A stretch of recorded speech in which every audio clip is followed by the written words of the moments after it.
The real secret to success, what nobody talks about.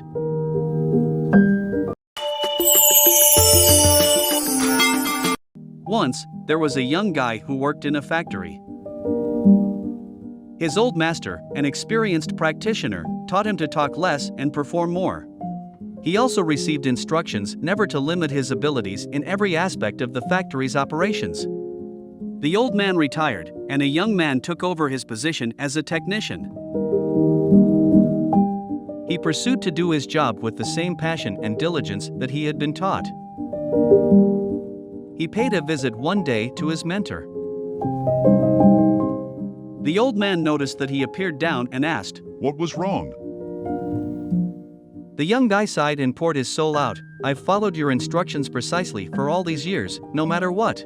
I work silently at my employment and concentrate on it. I'm sure I've done an excellent job at the factory and picked up all the skills available to me there. What confuses me is why experienced men who don't have my abilities have been promoted ahead of me when I'm still making as little as before when I was your apprentice."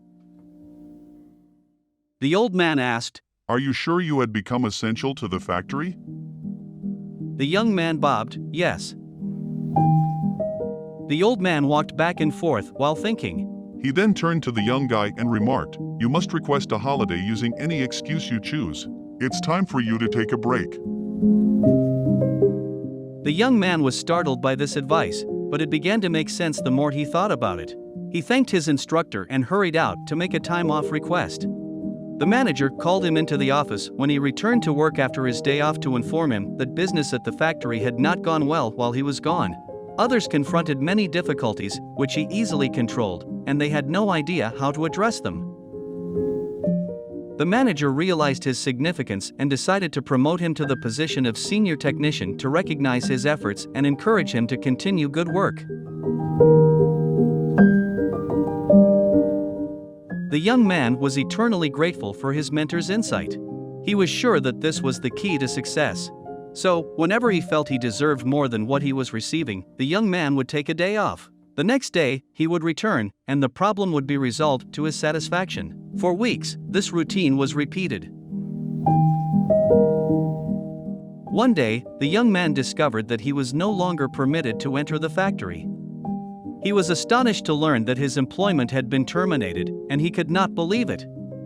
Having nothing else left to try, the young man returned to see his mentor to figure out how things had gone so wrong. "Why did I lose my job?" he inquired, wounded pride in his tone. "Didn't I do everything as you told me?" The old man shook his head. "You didn't because you only heard half of the lesson. You immediately understand that a light bulb always on receives no attention. It's only when it goes off that people notice and realize they've been neglecting it. You were so eager to put this knowledge to use that you departed before the second half." Second half? The young man began to recognize that he might have made a mistake. What was the second half of that? The mentor spoke slower to put his point because the second half was more crucial than the first. After all, it is the recognition that if a light bulb goes on frequently, it will be replaced with a more dependable one.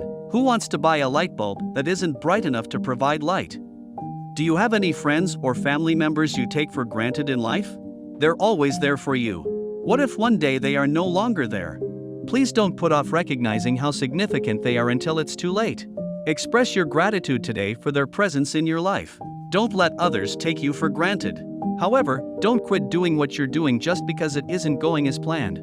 Find the balance in your life, and you will be rewarded with a sense of equilibrium. Thank you for watching.